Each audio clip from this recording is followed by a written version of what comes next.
welcome to this problem walkthrough. Today, we'll be tackling LeetCode problem number 1960, titled Maximum Product of the Length of Two Palindromic Substrings. In this session, we'll explore the problem requirements and work through an efficient solution step by step. Let's get started. In this problem, you're given a string S of length n, and your goal is to find two palindromic substrings in S such that their lengths do not overlap and the product of those lengths is maximized.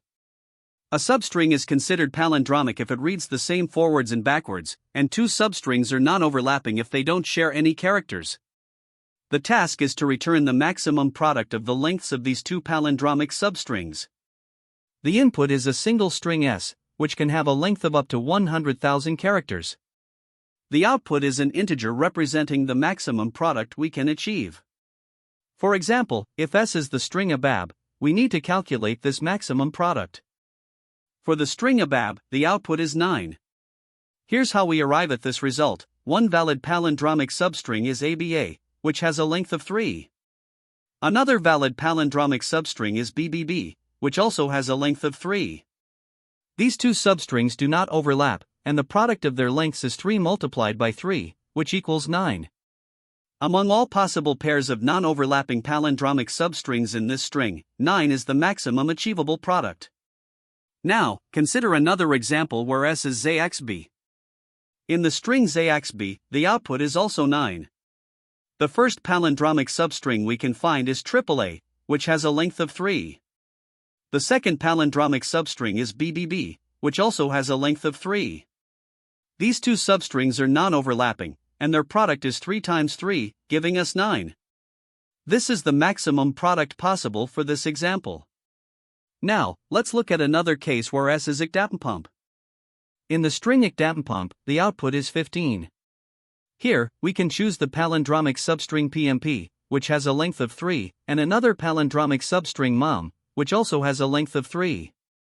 The product of these lengths is 3 times 3, which equals 9. However, we can achieve a higher product by selecting ecdap as one palindromic substring with a length of 5 and MOM as the other, with a length of 3. This gives us a product of 5 times 3, which equals 15. This is the maximum product achievable. The constraints of the problem emphasize that the string can be very large, up to 100,000 characters, so the solution must be computationally efficient. Edge cases include scenarios where the string is too short to form two substrings or lacks palindromes longer than one character, resulting in a product of 0. To solve this problem, we first consider a brute force approach.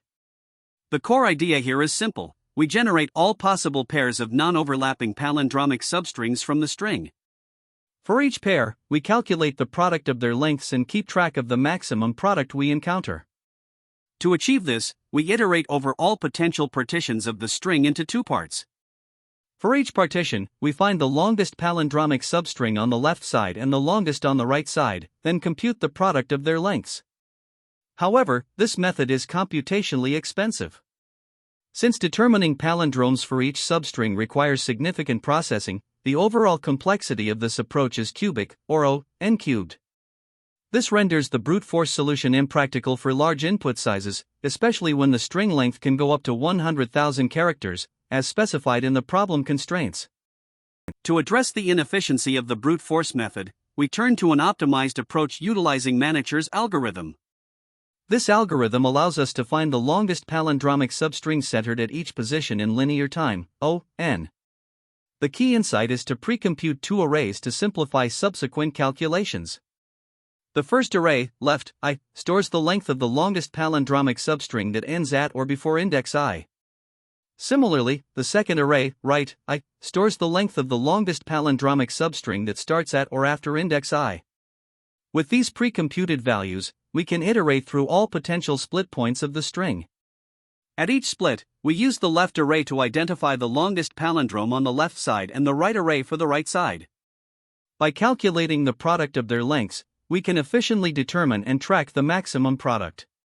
This optimized approach achieves an overall time complexity of O(n) due to the linear pre-computation and single iteration through the split points, making it highly efficient and well-suited for the given constraints. Another alternative is the sliding window approach. This method avoids pre-computing arrays and instead examines potential palindromic substrings dynamically. The intuition here is to use a sliding window to expand and contract around possible palindromic centers. As we iterate through potential split points of the string, we dynamically track the longest palindromes on the left and right sides. At each split point, we calculate the product of the lengths of these palindromes and update the maximum product. However, this approach has significant drawbacks. Without leveraging Manacher's precomputation, checking palindrome properties dynamically for each substring becomes inefficient, leading to an overall time complexity of O(n)². While easier to implement, this makes the sliding window approach less effective for large input sizes compared to the Manacher-based method. The chosen strategy for this problem is the approach based on Manacher's algorithm with precomputation. This method takes advantage of the symmetry in palindromic substrings, enabling their efficient computation in linear time. By precomputing the left and right arrays, we can quickly identify the optimal palindromic substrings on both sides of any split point. The key breakthrough here is the realization that we can separate the complexity of detecting palindromes from the actual computation of the maximum product, thanks to the precomputed data. This approach is optimal because it achieves O(n) time complexity, making it capable of handling the largest input sizes specified in the problem. The trade-offs include the additional space required for the left and right arrays and the increased implementation complexity. However, the significant reduction in time complexity far outweighs these downsides, making this strategy the best choice for solving the problem efficiently and reliably. To solve the problem of finding two non-overlapping palindromic substrings that maximize the product of their lengths, we begin by understanding the constraints and key observations. The input is a string S with a length of up to 10,000, consisting only of lowercase letters, and the goal is to return the maximum product of the lengths of two palindromic substrings. A palindrome, as you know, reads the same backward as forward. Importantly, these substrings cannot overlap, although their positions in the string can vary. A key insight here is that we can pre-process the string to efficiently identify all palindromic substrings, saving time in the long run. To evaluate potential partitions of the string, we can split it at any index I, dividing it into a left part S, 0I, and a right part S, I. For each partition, we then calculate the largest palindrome in each half in order to maximize the product of their lengths. This structured approach allows us to solve the problem systematically while adhering to the constraints.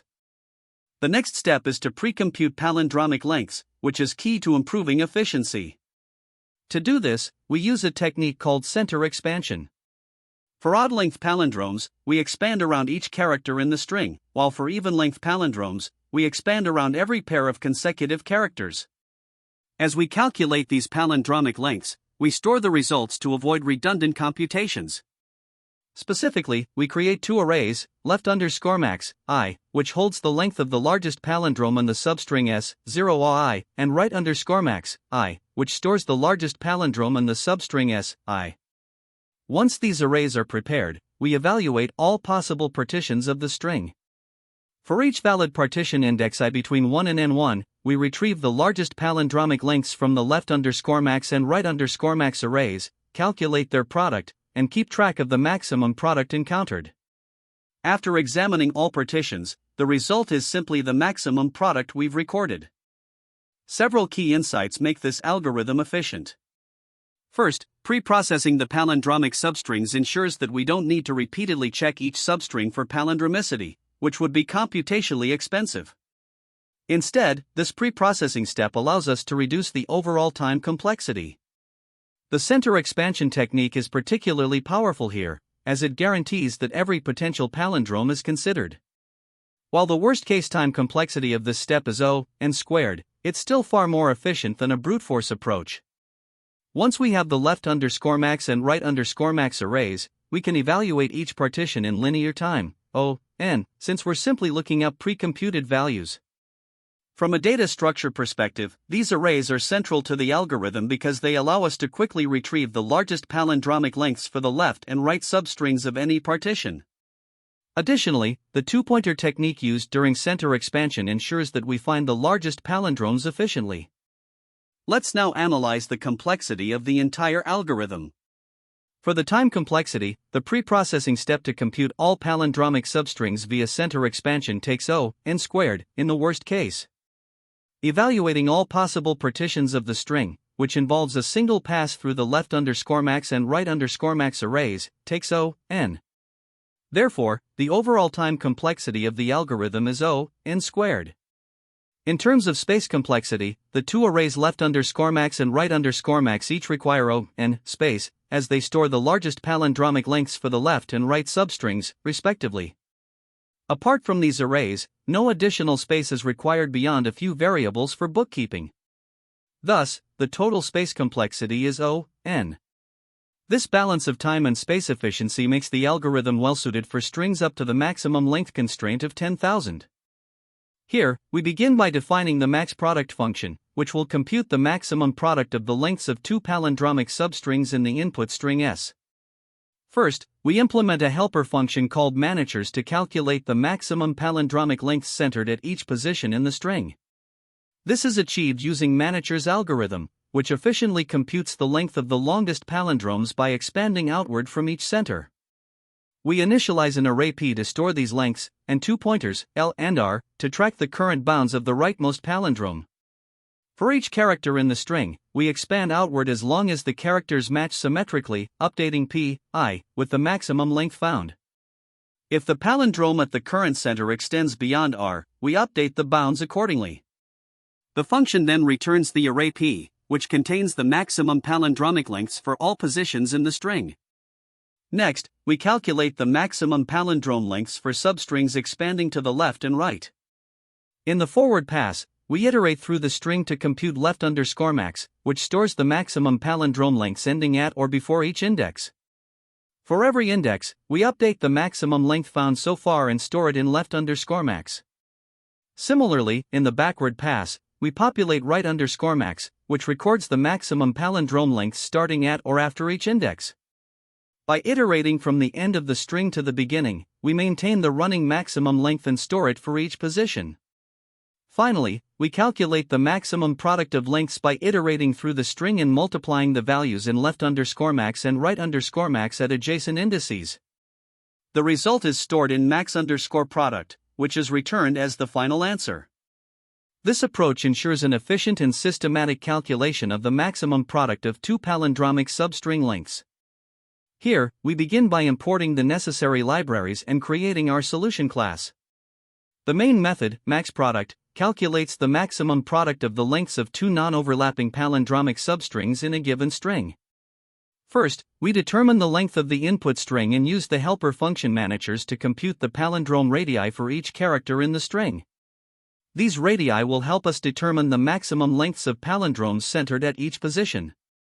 Next, we perform a forward pass through the string to calculate the maximum palindrome lengths that end at or before each index. This data is stored in the leftmax array, where we continuously update a running maximum, maxlen, as we iterate through the string. Similarly, we perform a backward pass to calculate the maximum palindrome lengths starting at or after each index, storing these values in the rightmax array. By iterating from the end of the string to the beginning, we ensure that we account for palindromes extending backward. Finally, we initialize the maxProduct variable and begin computing the maximum product of palindrome lengths. By iterating through the array, we calculate the product of the largest palindrome ending before index I and the largest palindrome starting after index I, updating maxProduct whenever a larger product is found. After iterating through the string and calculating the maximum product of palindrome lengths, we return the maxProduct value, which is the desired result. To support the main algorithm, the helper method managers implements managers algorithm to efficiently compute the length of the longest palindrome centered at each index. This algorithm works by maintaining a range, defined by L and R, which represents the rightmost palindrome identified so far. As we iterate through the string, we calculate an initial estimate for the palindrome radius at the current index, either by using symmetry from the previously calculated values or by defaulting to 1 if the current position lies outside the range. We then attempt to expand the palindrome outward by checking for matching characters on both sides. If the palindrome extends beyond the current range, we update L and R. The resulting P array, which contains the palindrome radii for all indices, is returned and used in the main function. This combination of forward and backward passes, along with Manicher's algorithm, ensures an efficient solution to the problem. To solve this problem, we start by applying Manicher's algorithm on the input string s equals abab. This algorithm allows us to compute the maximum palindrome radius for each character in the string.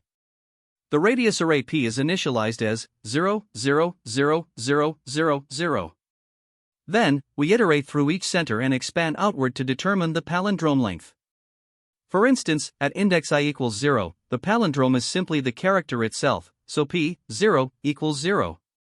At I equals 1, we find a palindrome centered at b, stretching to form ABA, so p, 1, equals 1. Similarly, at I equals 3, we identify the longer palindrome ababa, giving p, 3, equals 2. After processing all indices, the final p array becomes 0, 1, 0, 2, 0, 1, representing the extent of palindromes at each center point. Next, we calculate the left_max and right_max arrays, which represent the maximum palindrome length that can end at or start from each index, respectively. For the left_max array, we iterate from left to right. At I equals 0, the maximum palindrome length ending at this index is 1, so left_max, 0, equals 1. At I equals 1, we observe a longer palindrome of length 3 ending here, so left_max, 1, equals 3. This process continues, and by the time we reach I equals 5, the largest palindrome ending at or before this index is of length 5, giving us left_max equals 1, 3, 3, 5, 5, 5. Similarly, for the right_max array, we iterate from right to left. At I equals 5, the maximum palindrome starting here is of length 3, so right_max, 5, equals 3. Moving leftwards, we find that the maximum palindrome starting from indices I equals 3 or earlier is of length 5, resulting in right_max equals 5, 5, 5, 5, 3, 3. Now, we compute the maximum product of the lengths of two palindromic substrings. The strategy is to divide the string into two segments at every possible position and calculate the product of the largest palindrome on the left segment, left_max, I, and the largest palindrome on the right segment, right_max, I plus 1. For instance, at I equals 0, the product is 1*5 equals 5. At I equals 1, the product increases to 3*5 equals 15. This process is repeated for all indices, and the maximum product observed is 15. Therefore, the final output for this example is 15. Let us now analyze the next example with input string s equals ababa. Using Manicher's algorithm, we calculate the palindrome radius array p as 0, 1, 2, 3, 0, 3, 2, 1. From this, we derive the left_max and right_max arrays. For left_max, we find that the maximum palindrome length ending at progressively larger indices is 1, 3, 5, 7, 7, 7, 7, 7. Similarly, the right_max array, which tracks the largest palindrome starting at each index, is 7, 7, 7, 7, 7, 5, 3, 1. With these arrays, we can now calculate the maximum product of palindrome lengths as we did before. Using the left_max and right_max arrays for this input, we evaluate the product of the largest palindrome in the left segment and the largest palindrome in the right segment. For example, at I equals 0, the product is 1*7 equals 7. At I equals 1, the product increases to 3*7 equals 21, and at I equals 3, the product peaks at 7*7 equals 49. The maximum product for this string is therefore 49. This gives us the final output for this example, 49. Finally, in example 3, the input string is s equals abcdef. Here, there are no palindromes longer than a single character, so the radius array p is 0, 0, 0, 0, 0, 0. Consequently, the left_max and right_max arrays are both 1, 1, 1, 1, 1, 1, reflecting that the longest palindrome at any position is just the single character itself. When calculating the maximum product, every division results in a product of 1*1 equals 1. Therefore, the maximum product for this string is 1, and the final output is 1. To analyze the time complexity of our solution, we break it down into its main components. First, we use Manicher's algorithm to compute the maximum radius of palindromes centered at every index of the string. This algorithm is highly efficient, operating in O(n) time because each index is visited at most twice, once when expanding the palindrome and once when updating the boundaries. Next, we perform a forward pass to calculate the left_max array. This involves iterating through the string to determine the maximum palindrome lengths ending at or before each index. Since the palindrome lengths for each index are pre-computed using Manicher's algorithm, calculating each value in left_max takes constant time, resulting in an overall time complexity of O(n) for this step. Then, we perform a backward pass to compute the right_max array, where we calculate the maximum palindrome lengths starting at or after each index. Just like the forward pass, this step requires linear time, or O(n). After preparing the left_max and right_max arrays, we move on to the step of computing the maximum product of the lengths of two palindromic substrings. To do this, we iterate through the string and calculate the product of left_max, I, and right_max, I plus 1, for each valid index. This involves a single pass over the string, making the time complexity of this step O(n). When we sum up all the steps, Manicher's algorithm, the forward pass, the backward pass, and the computation of the maximum product, the total time complexity becomes O(n) plus O(n) plus O(n) plus O(n), which simplifies to O(n). This is a significant improvement compared to the naive approach, which would take cubic time. Now, let's discuss the space complexity. The main contributor is the Manicher's array P, which stores the radius of the longest palindrome centered at each index. The size of this array is proportional to the size of the input string, giving it a space complexity of O(n). In addition to the array P, we also use the left_max and right_max arrays, which store the maximum palindrome lengths for the forward and backward passes, respectively. Since each array has a size of n, their combined space usage is O(n) plus O(n), or simply O(n).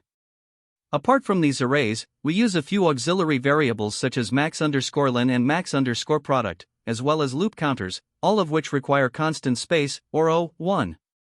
When we add up all the components, the total space complexity of the solution becomes O(n) plus O(1), which simplifies to O(n). This is significantly more efficient than the brute force approach, where we would need to explicitly find and store all possible palindromic substrings, leading to much higher memory usage. Comparing the brute force method to our optimized approach, the naive method evaluates all substrings and checks if they are palindromes, leading to a time complexity of O(n) cubed in the worst case. Our optimized solution avoids this by pre-processing palindrome lengths in linear time, ensuring that all subsequent computations are also linear. Now, let's look at the best, average, and worst-case scenarios for this algorithm. In the best case, such as when the string contains simple or no palindromes, the time complexity remains O(n), because the algorithm always performs a linear pass over the string. For the average case, regardless of the distribution of palindromes, the time complexity is still O(n), due to the linear nature of all the steps. Even in the worst case, where the string contains complex and overlapping palindromes, the algorithm does not deviate from O(n), thanks to the efficiency of Manicher's algorithm and the sequential processing of the input. To mathematically validate the big O complexity, note that each step in the algorithm performs a constant number of linear passes over the string. Since these steps are sequential and not nested, their time complexities add up to O(n). Similarly, the space complexity is dominated by the arrays P, left_max, and right_max, all of which are of size n. Therefore, the overall space complexity is O(n), making the algorithm both time and space efficient. When solving this problem, there are several common mistakes to watch out for. First, not systematically checking all substrings for palindromicity can lead to missing valid palindromes. Instead of limiting your checks to specific indices or lengths, ensure your algorithm is thorough in exploring all possible substrings. Another frequent error is double counting overlapping substrings. For example, if two substrings share a common section, they might be counted as separate pairs, which is incorrect. Always validate that the substrings you pair are truly non-overlapping. Efficiency is also key here. Using a naive method to check for palindromes, like reversing the string, can result in an O(n) cubed time complexity, which is far too slow. Techniques like dynamic programming or the expand around center approach can significantly optimize this step. Additionally, don't overlook edge cases. Strings with all identical characters, single character strings, or strings with no valid palindromic pairs can behave differently and require careful handling. Finally, when computing the product of substring lengths, avoid repetitive calculations. Pre-computing and storing lengths can save valuable time and make your solution more efficient. Now, let's explore some insights that can help you approach this problem effectively in an interview setting. Recognizing that detecting palindromes is a core subproblem is crucial. Efficient solutions often rely on pre-processing to identify all palindromic substrings in n² time, which lays the groundwork for solving the overall problem. It's also useful to discuss trade-offs between brute force and optimized approaches, like dynamic programming or the expand-around center technique. Demonstrating an understanding of these options shows depth in your problem-solving skills. Space complexity is another important factor.